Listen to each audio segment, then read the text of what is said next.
This morning, I've been joined in the studio by first a very familiar face on the AM show, Nanaya Achempem Jantua, the former General Secretary of the CPP. And a little bit told us that she's going back, but that we'll confirm that later on in the course of the program. We also have Lura from the Ministry of Information and a member of the NDC communication team.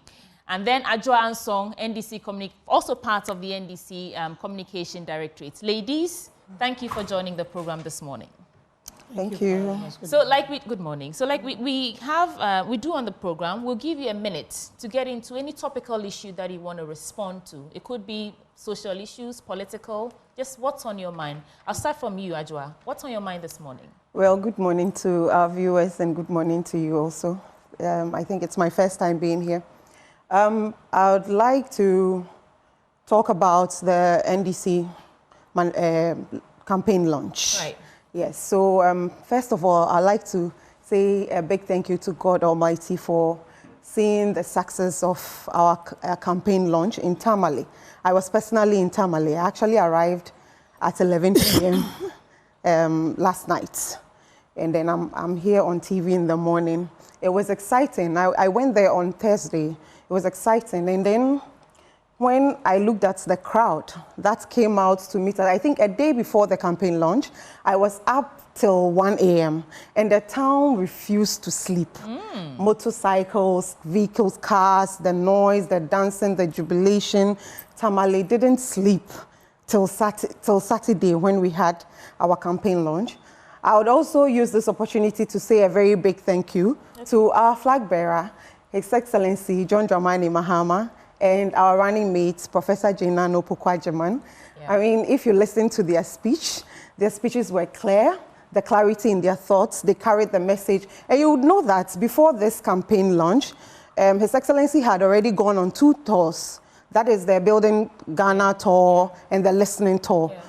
Before we had the Meet the Press. Yes. And so it was clear that His Excellency John Dramani Mahama and Professor Jena Nopukwajaman had gone to the grounds to listen to the people. And so you could tell that they were speaking to the conscience of the people, they were speaking to the problems of the people. And thankfully, as a communicator this morning, I wouldn't have to come and apologize or render an apology or even come and interpret English to English speakers. You see our flag bearer and our running mates. Yes, Thank you so much. They were excellent. So I would like to thank God for that. You wouldn't have said otherwise because these are your bosses. So of course it's within your mandate to applaud them. But hold for me. Let's take the thoughts and then we'll get into the various newspapers. Hello, Ma. Nanaya Achempem Jantua. What's on your mind this morning? Oh, something has been agitating my mind, but I want to do some further investigation. Okay, I heard that the former Minister for Energy laid the bill before Parliament, wanting to merge the Energy Commission and the PURC. And I believe that would be very disastrous.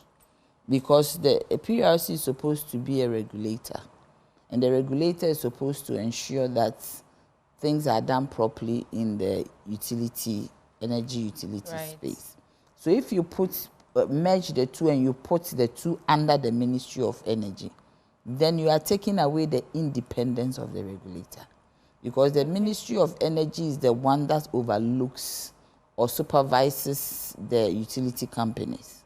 So if now the PURC, which is the one that would make sure that there's sanctity within the sector, is put under the Ministry of Energy, then it means that the minister, he himself is now trying to, manipulate. I don't want to use the word manipulate, but it means that the ministry is supervising itself.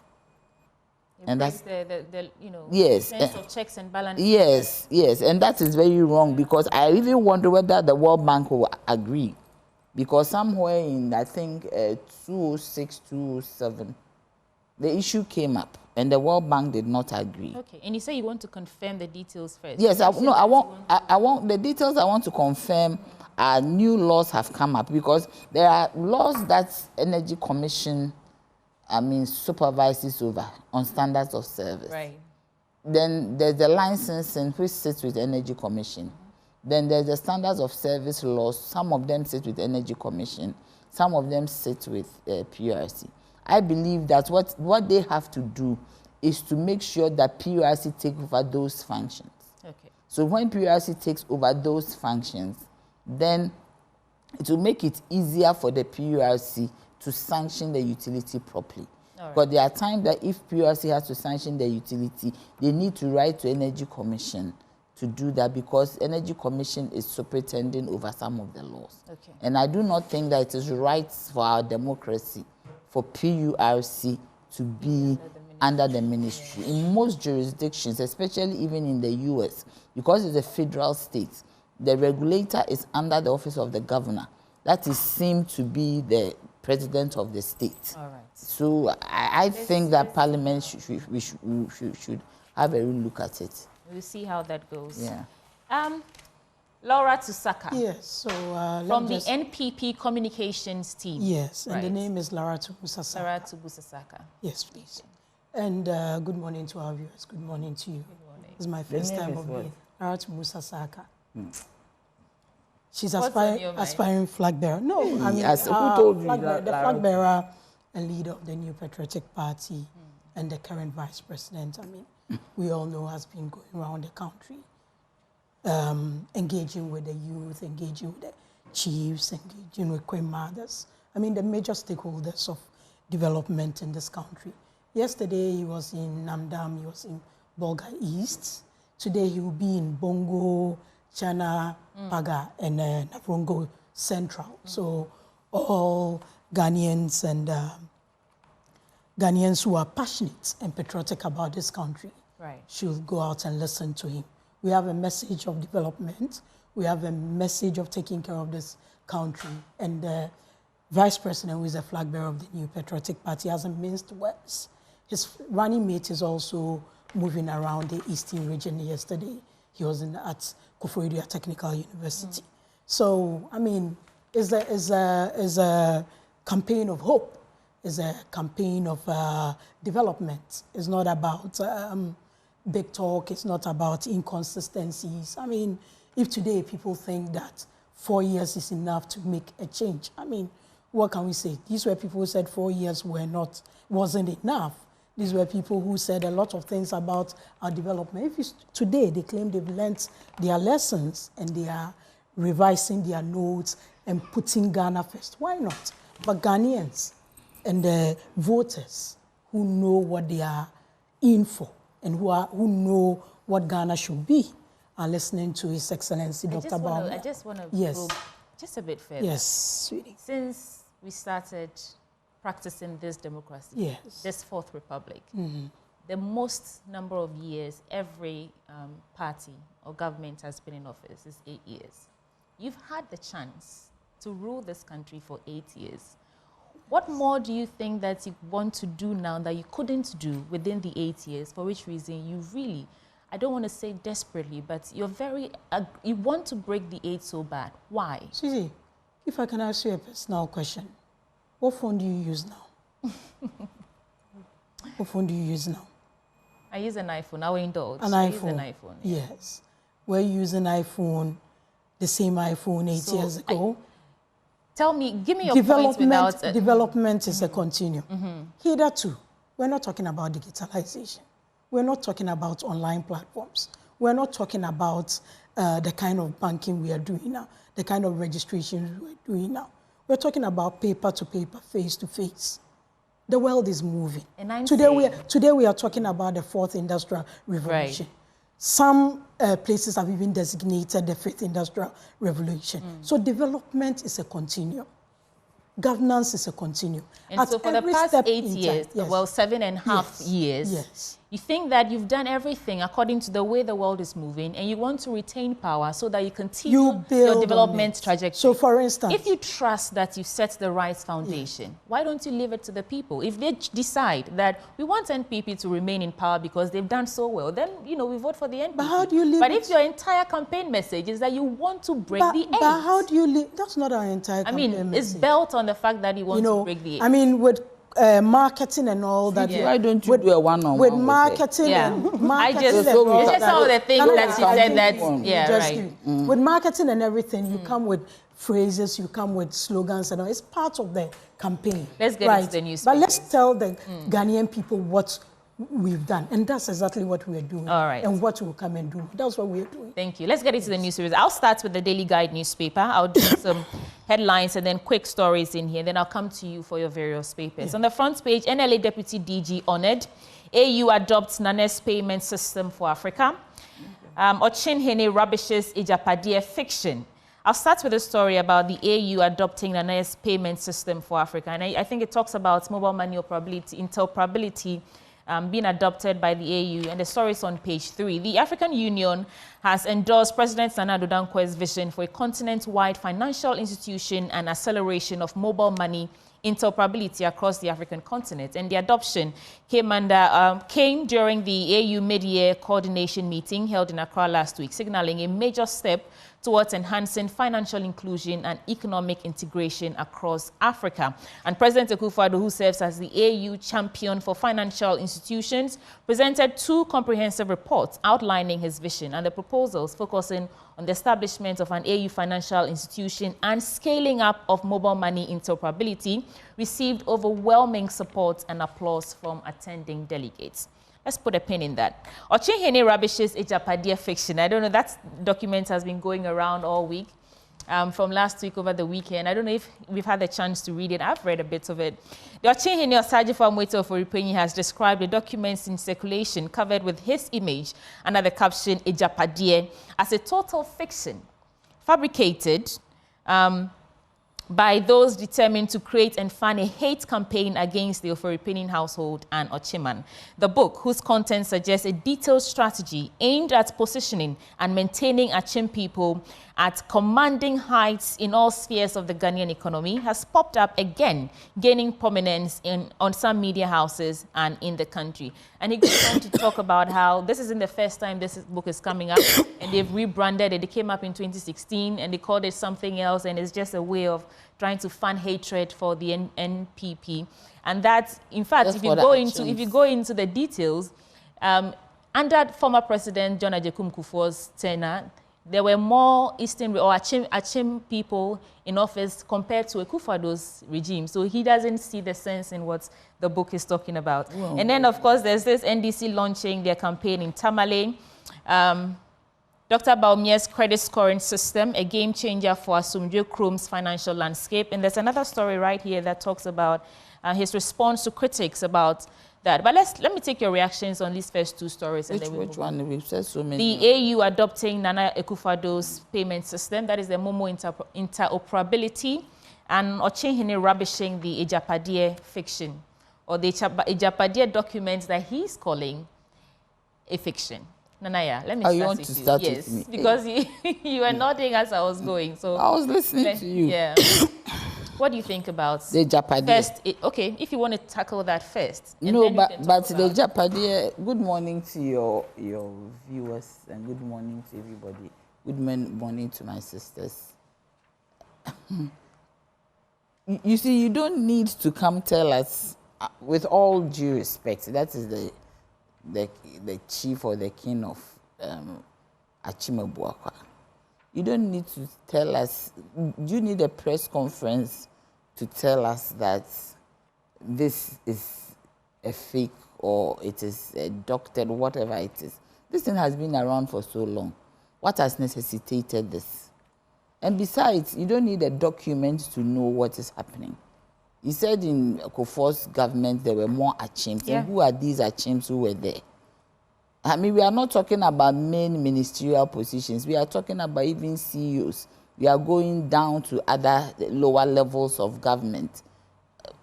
You don't need anybody to tell you. Do you get me? So to talk about a document and trying to create friction or hatred, you use the word hatred, between Ghanaians and their Achims. It didn't make sense to me, with all due respect. So you don't think it's a fiction? You think the document is credible? But I'm saying you don't even need a document. Because to tell you that if you look at the state capture, Do you get me? And the number of Achims who are in positions. Maybe let's put it down and see which is which. But you don't need anybody to tell you the things that are going on, lands being bought, I mean, all manner of things being done. You don't need a document to say one person stayed at the Ministry of Finance, messed up our economy, and he was not removed till maybe he himself thought that he should go. Then even when he left, they also gave him an international business, something. Did you understand? So is that final contract about the ambulance? The ambulance, yes. And all over. I mean, you don't need anybody. You don't need a document to say that this is the agenda. You don't need a document. And for me, I don't think, I haven't read fully, but I mean, talking about the Ashantis and the Achim, does it talk about the Ashantis in that document? Yeah.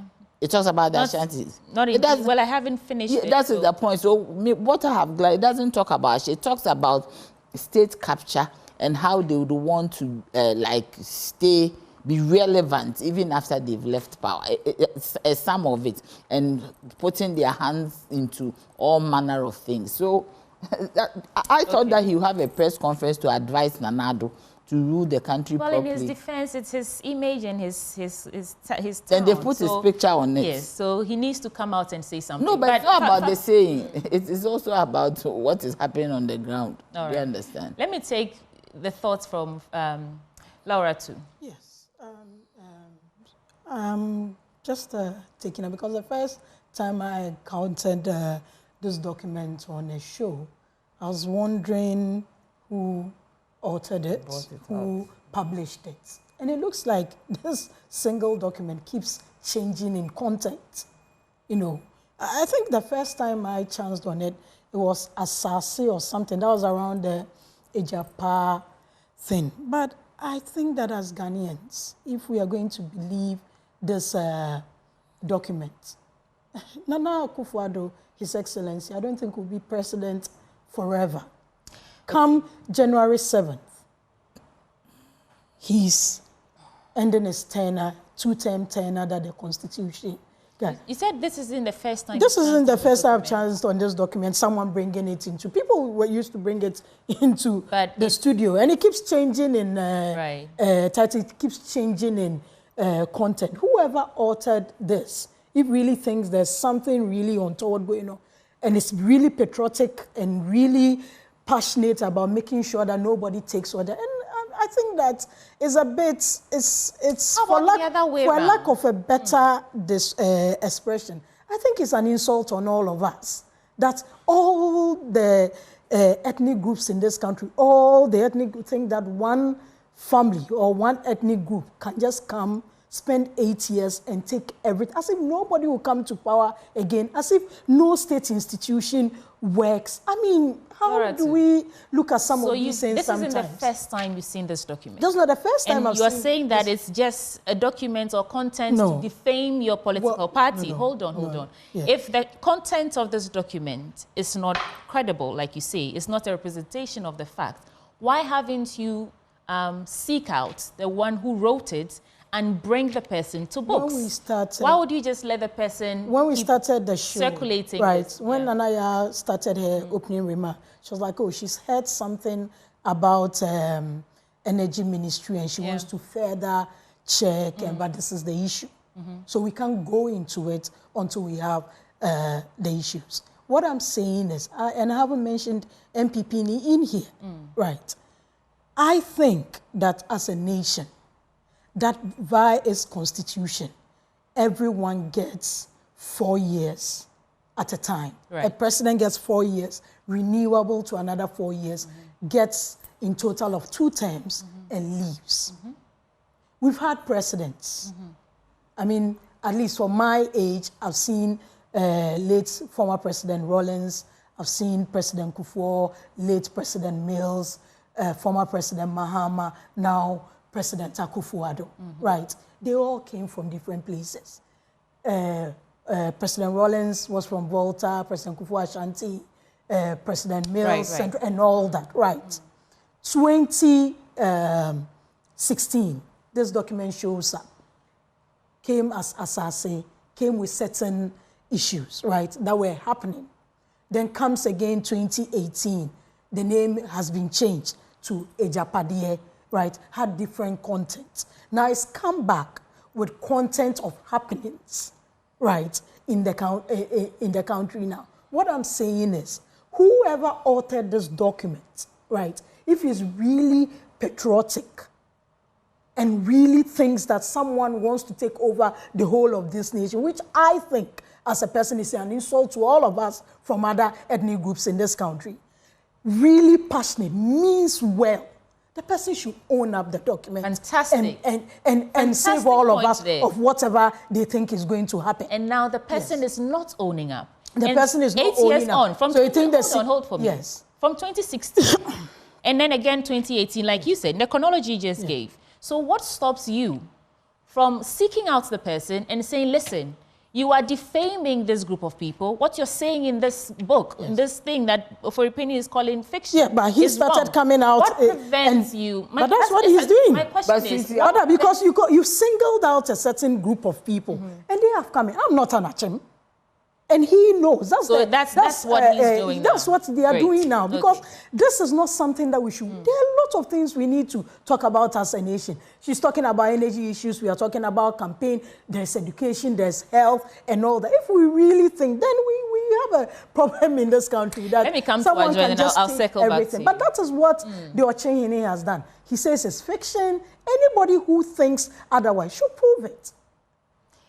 We can't be wasting time on something. I'll start on with all our problems. Let me get... I'll begin on the note that whoever wrote that document, I do not think will come out, because it seems to be like a whale which had been leaked.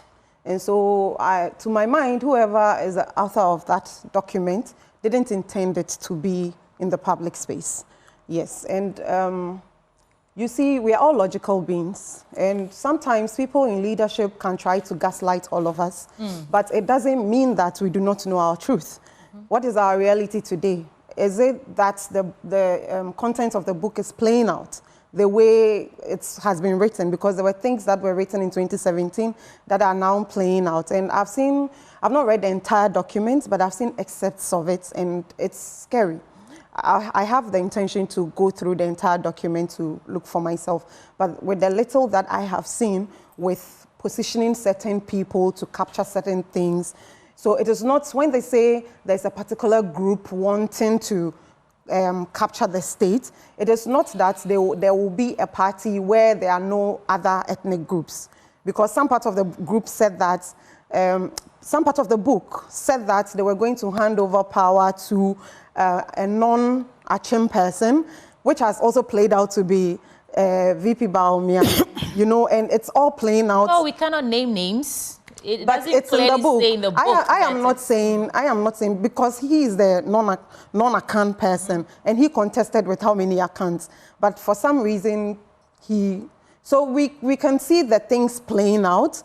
And as we are all logical beings, I believe we have some intelligence. And so nobody can tell us what to think. We see what is on the ground, and we form our own opinions based on that. All right, so we form our own opinions based on that. So now you wanted to respond. I'll give you about 30 seconds, and then I'll get into other stories. No, but I'm saying that we have journalists in this country who are investigative journalists. This document has been around. I think somebody should use it as a project and find out who wrote it, so that we have we settle it once and for all. Because for me, to bring the Ochehene himself into the matter, he's not a politician, and he's not the one who is going to bring Bawumia as the flag bearer. Right. Do you get me? So I don't know why they have brought chieftaincy into this. He shouldn't even put himself into all this. Yes, it's about you asked why a press conference. Perhaps this is why he needed to. No, but I mean, he shouldn't put himself in it, because does it say that he wrote it? No. Because there are times that when you take somebody's something and they ask that, my young sister here is a lawyer. Did you take it? Immediately the person say, me, I haven't taken anything. No, I haven't seen. Then the person starts defending it. You see, they shouldn't even put him in there. But I think that I'm asking journalists in Ghana, it's been around for a long time. Somebody should take up the mantle to investigate the source. Fantastic. So on the back page of the Daily Guide, Jesus has spark back. I think that's on the back of the Olympics, Paris Olympics opening. Black Sharks pick AFCON tickets. Mohamed Kudus shows love to baby. Convicted rapist booed on Olympics debut. Let me get into the Daily Graphic quickly and then I'll come to you. AU adopts president. We've gotten into that story. NDC ignites flame for change. We've gotten into that story as well. ICGC starts annual Greater Works Conference today. 125 Boko Haram insurgents convicted. That is on an international front. This is coming in Nigeria, Abuja. There's also a surge in electricity prices, impact on growth, living standards, etc. On international front, UK deeply concerned about escalation risks. Trump tells Christians they won't have to vote. And let me just add that I'm proud of Kamala Harris for raising such amount of funds in the shortest possible time. And for me, it's just like it's a time now. It's a time for women to rule the world, starting from America. NDC ignites flame. These are just some stories in the Daily Graphic, and then we'll come to UPSA School of Law Honors SKB Asante. 18.5 million SOCO investments yields positive results in the northern region. And that is the Gulf of Guinea Northern Region Social Cohesion Project, and they say it's brought significant improvement to the lives of thousands of people in northern Ghana, the local government minister has disclosed. And the project was aimed at economically empowering communities and making them resilient to vulnerabilities, and has completed 530 infrastructure projects in its first year of completion. On the back page, Stacey to ignite Ghana's Olympic dreams. Speed Kings Azamati Saminu in action on Saturday. Let's get into your papers, Ajwa. You have the Inquisitor. Yeah. Oh, I do the reading? Yes. You tell us banner stories, and then you pick one or two major stories in there that you want to get to. But should I circle around? I saw Laura going into her papers. Should I come to you first, and then we'll... Oh, you want me to? Yeah. You have the publisher newspaper. I have the publisher newspaper. Okay. Take us through it. And the banner headline says, Mohammed's inconsistency exposed. I don't think they could have put it better. August 2016, 4 years not enough. July 2024, 4 years is enough. Ghanaians be the judge. Then it says, Ochehine Rabich's Ejapadia fiction. Oforipenyi was prominent before Akufo-Addo. Bottom and land dispute. Captain Koda to others face contempt. AU endorses Akufo-Addo's interoperability. And I think one of the things Ghanaians should know is that this same interoperability was awarded by the NDC for $4.6 billion. And the MPP, when it came into power, did it for $3.8 million. So let's take note, $4.6 billion and executed for $3.8 million. Billion and million. We need to take note of that. But in you have to fact check it. Just fact check that. Just fact check that. Just fact check that. And what was in it? I mean, what are the components? No, but you go on. Can you transfer money from your bank to your Vodafone bank? That's interoperability. I don't do that. They awarded a contract for $4.6 billion. Because we did it for $3.8 million. But the story is that the African Union has adopted the strategy so that you can send money across the continent. So are they going to put the it helps with the numbers. That's a good question. Yeah, because but here in Ghana we have taxes in there. Are they taking taxes? Laura, give me a second. Okay. She's asking a valid question. No, seriously. I mean, it's now going to be across the AU. The taxes in there, are they going to let it be, or they are going to remove it? If they are going to remove the taxes in there for the whole of the AU region, then they should start removing the taxes on the Ghana one. She's saying that the interoperability comes from taxes. You don't send money.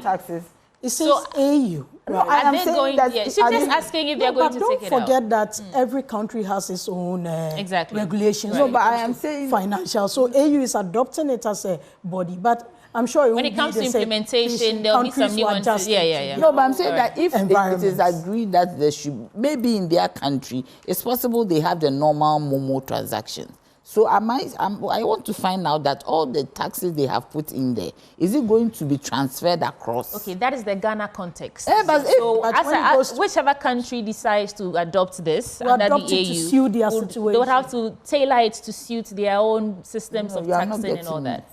You are not getting okay. I was saying that with the mention of Ochehini in here, I think I haven't seen the other papers, but I think something very historic happened yesterday. The Yegbonra visiting the Nairi, and these are overlords that have their 2 sons running. And when you read their speeches, it was centered on peace and how whoever of their sons wins. It's like we are the same people and all that. So let's put some of these stories, because it's quite a big one. And I'm tying into the mention of the I said Mama's inconsistency. Are we doing all of them? And Daniel should note, in August 2016, he said 4 years is not enough. Laura, we got it the first time. Yeah, we spoken about it.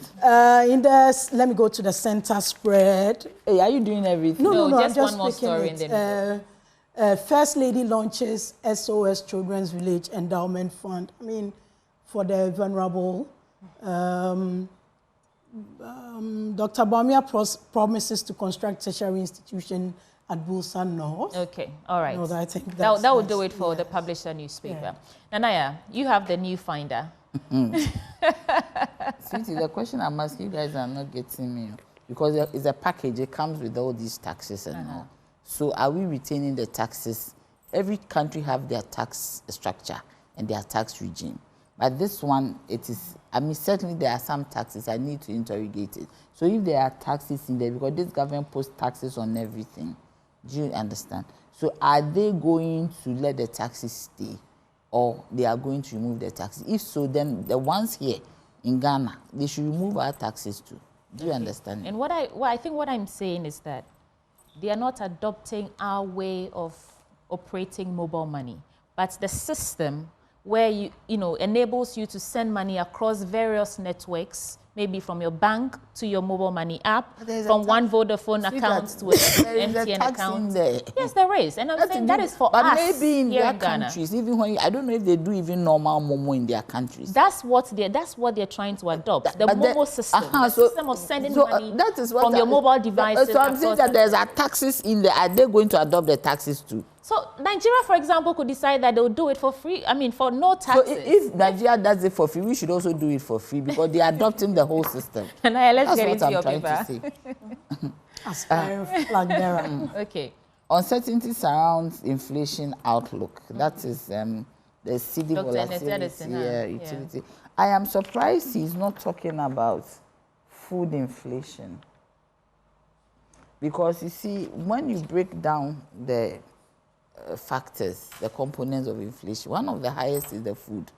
But now he's saying that CD utility tariffs, fuel prices increases to blame.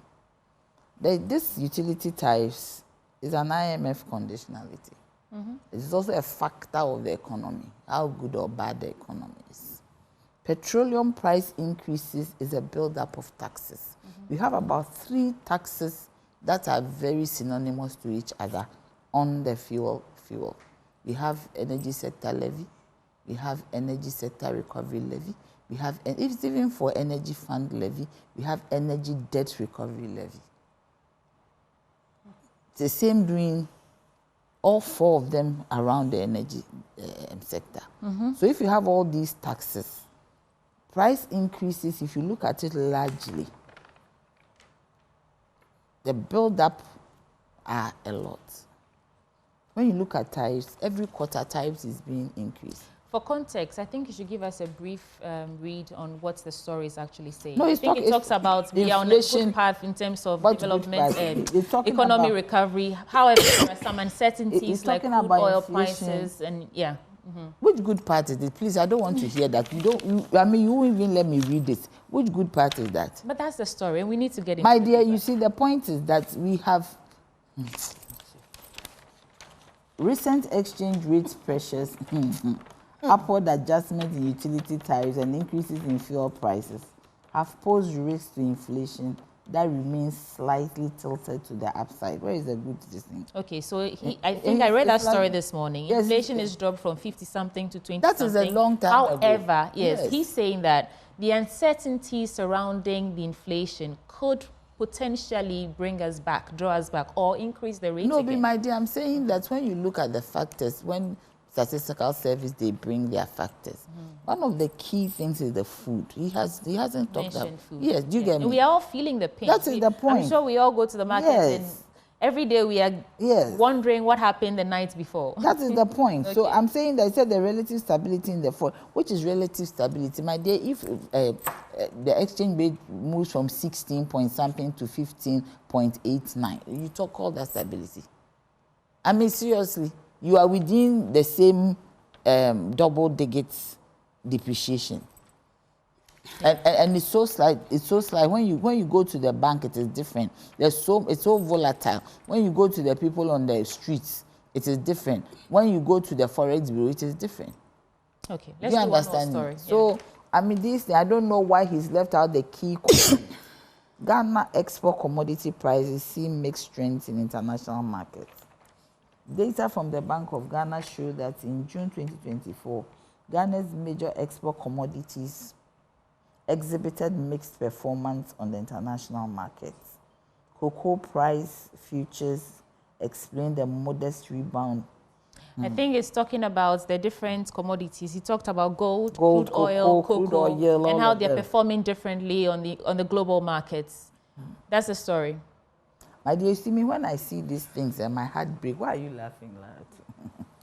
Because you see, at this time of the effort with which you're just trying to see the downside. No, not the downside. At this time, and I'm not blaming one government or two governments. At this time, 67 years, we still export these raw materials, these raw resources outside. We don't put any value to it. I mean, when I saw exports, so we are pushing all these commodities, we export them raw. We don't put value to it. We have a cocoa processing company sitting here.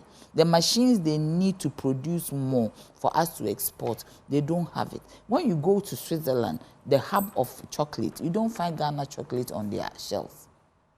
Do you get me? Their own that is even mixed with some synthetic this thing. It is there and everybody is buying. We have cocoa. We are selling gold in raw form. Do you get me? We did a documentary recently on the Commander Sugar Factory. Yes. It's heartening because this factory has been there. And you can hear the residents say, Kufa, don't me buy, oh boy, a letter, whatever. Why don't and they're simply, now the government is saying they want to import unrefined sugar because there's no plantation to feed the factory. So meanwhile, the residents have acquired over 10,000 acres of land. No, that's a loan. Awaiting government directive to start planting for food and jobs. Can't we say that a portion of it is just to grow sugar cane to feed the factory? Ah, well. And it's also for jobs. You see, the point is that everybody should understand this government, anything that His Excellency John Dramani Mahama does, whether good or bad, is not nice to them. It's an anathema. Really? Yes, of course. Because why have they left it like that? These because are the things you should be fact-checking. No, it's not. But it is true. You completed. Who doesn't know? Right. Why have they left that one? That is a factory. That can be a one district, one factory. But rather concentrate on a confit juice that you can't find anywhere. Because Commander Sugar Factory, for me being the one who put it up, factor these. You get me? It is. Let's assume the person. Let's assume the person did not factor it in. You have come. Government is a continuum. Why have you left it? Because that one can bring jobs to the people. NDC used about 35 million, injected that money into that project. NPP has also injected about 50 million or so into this project. So it's really, so both of them should take the So I am saying that you see, when it comes to Ghanaians, my dear, we should stop talking about blame. If there is any crime in there, let the people who worked on it be prosecuted, but the project should be done, to be completed to help Ghanaians. When it comes to the people of Ghana, we need jobs. Right. Ajwa has been quiet for a while. Ajwa, what are your thoughts? We'll get into your paper, but what do you think about where the conversation is so far? We're talking about factories being abandoned, Commander, interoperability being adopted, all that. And then we get into your paper. Well, on the Commander Sugar Factory issue, I don't think this will be the first factory or the first projects by the NDC that has been abandoned. I think it is a behavior that we all need to check, because in the end, it is the Ghanaian that is at the ends of this. If the factories are completed, it's inures to our benefit. It means that more jobs will be created for the teeming youth of this country. And we have seen recently in the report of the Ghana Statistical Service, we have seen that close to 2 million youth of this country do not have jobs. They are not in school. They are not in training. And so these are some of the things. So if we are determined to empower our youth, we should be able to invest monies into a factory. We are a country that has poured out $58 million into a pit. And the world's most expensive pit. I mean, brewing mosquitoes. And we are borrowing. Look at our public debt right now. So what did we use the money for if we cannot complete these factories? I think it is important that they are completed. Let's get into your paper. The Inquisitor. The Inquisitor. Yes. A, B, a J bounced as OSP raises superior arguments in court. NDC drops missiles at Tamale. And obviously, I'll dwell on. But you do all the banner stories first. Okay, I will snatch Bole Bamboy seats, NPP PC, and Ayariga cautions against election prophecies. Okay. Yeah. So then I can go much into this. Okay, so like I mentioned earlier, we were in Tamale yesterday. Our launch was on Saturday. And as you saw on the screens, I don't know if you watched, it was electrifying. The message was simple. We went to the people to give them hope. And when Lura was talking, he mentioned, she read something about the inconsistency of the Mahama government. And I would say that when people communicate, for you to be properly able to negotiate a meaning, you must put these things into context. And so if there was a government who had ruled for 4 years and wanted to continue a good work, then they can say that I have done something for 4 years. Allow me to complete it, because you give people 8 years and 4 years is not enough. That makes sense. Now, this person has been out of power. Another government have been in almost 8 years. And every economic indicator shows and proves that the country is headed in a ditch. And we are not the only ones saying it. And even if we were, we are Ghanaians too. We see where it's going. We can look at inflation. We are looking at food prices. We are looking at our public debts going up high. Everything indicates, and the recent Afrobarometer report even shows that 9 out of 10 Ghanaians believe that the country is headed in the wrong direction. And what was our theme for this campaign launch? It was for you to vote for change, to reset Ghana. And so if our intention is to reset the country, because we all agree that the country is headed in the wrong direction, then it will be right for His Excellency John Dramani Mahama to say that I can use 4 years to bring us back onto the path of development. 4 years is enough for us to reset this country. So that is the differences in the messages. So I do not see... I listened to a bit of Mr. Mahama's speech, and he says that, I mean, in the quest to reset the country, although sometimes I'm a bit skeptical about the word reset, but he says he'll start by creating jobs. Mm-hmm. Do you think that immediately what we need is creating jobs, or should we focus on the economic indicators like our debts, like enabling women, like the things that form the fundamental of the economy, so that the jobs will be created, you know, what's the word? Alongside as we go. Because if banks cannot operate without Bank of Ghana shutting them down, microfinances are still struggling to make their money decay, microfinance is still struggling to get their monies back, and so on and so forth. Should we focus on creating the jobs? How is he going to create jobs in isolation when the fundamental, the things that we really need, like education, free SHS is also another thing that we are talking about. Should we be focusing, or should he be focused? He said that his first mission is to create jobs. How is he going to create the jobs? Okay. Thank you. So I believe that all these things you have mentioned are interrelated and interdependent in a way. If people have jobs, it means that we are going to pay taxes. But where are the jobs? We have not. National Youth Employment, something. That was not job creation. Yeah. That was just sloganeering, and we have all lived to see it. And so what His Excellency John Dramani Mahama spoke about on our campaign launch, one of which is the 24-hour economy. And I think he has explained it over and over and over again, where we are trying to move our economy into an 8-hourly 3-shift system. And we have seen other economies do that. And this means that there are going to be more spaces in already existing industries where more youth will be employed, because some of the time that is not being utilized today will be utilized. Right. And then we talked about the training of coders, 1 million coders. We do have to go, so I'll give you 30 seconds to wrap up. But you've given them a lot of time. I know. I'll come back to you. I'll end with you. I'll end with you. Okay, sure. Laura, too. Right. Make it brief for me, please. It's only when the flag bearer of the NDC speaks that people talk about context, right? Any other person speaks, they don't speak in context. We are talking about inconsistency. And what is reset? Have you even ever tried resetting a device before? How long it even takes for you to go? Look, these were the same people who said free SHS was 419. Free SHS, if they had 2 billion, they can use it for. Today, they are telling you that they brought free SHS. That is why we keep telling you that. Please, they said they brought free SHS. Sweetie, please. We are talking about a group of people who just do politics of convenience. They go and see a charged crowd and they say what they want to say. And that's the inconsistency. And that is what leads us to say that the alternative has nothing to offer. All of a sudden, 4 years is enough. All right. All of a sudden, he doesn't want honeymoon. All right. All of a sudden, he's going to reset. Reset this country to what? Reset this country to the measures that has been put in place to support SMEs.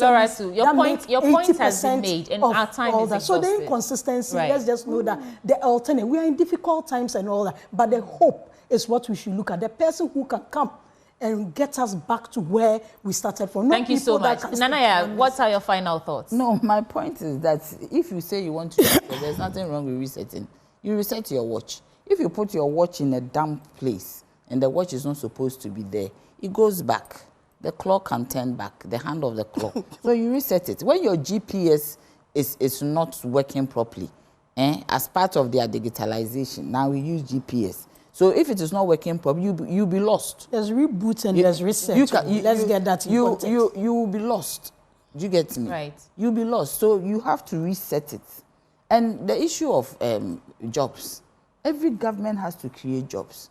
The CPP during Nkrumah's time, even in 1979, we created a lot of jobs. And when you create jobs, it oils the economy. Okay. Because now people have money to spend. They have, as Ajwa said, they have taxes to pay. It will oil the economy. And even you restructure your economy in the sense that you then now focus on items that you can export instead of depending on importation. So you have a good import substitution plan. Okay. And when that happens, once you have a good import substitution plan, then you know you're on the way, because the reason why the governor has said it, the reason why we are going this way mostly is because we are doing a lot of importation. We have to go. We have to go. Well, so like I was saying, don't let Lara to speak too much. Like I was saying before, by saying that, please let's hear by saying that the VIP Baumia is on a campaign tour to give hope. It's actually an admission that we are somewhere that is rough and you want to take us. You are in government. Wherever you needed to take us, you could have taken us. But now you're on campaign saying that you are bringing hope. If there was nothing going on wrong and we didn't need to reset this economy, why would you go out saying that you want to bring hope? Thank you so much, ladies, for news review this morning. Who brought the challenge? I was joined by ladies. Thank you so much for coming. Who brought the challenges? The former General Secretary of the CPP, Lura Musasaka, a member of the NPP communications team, Ajwa Ansong, also a member of the NDC communications.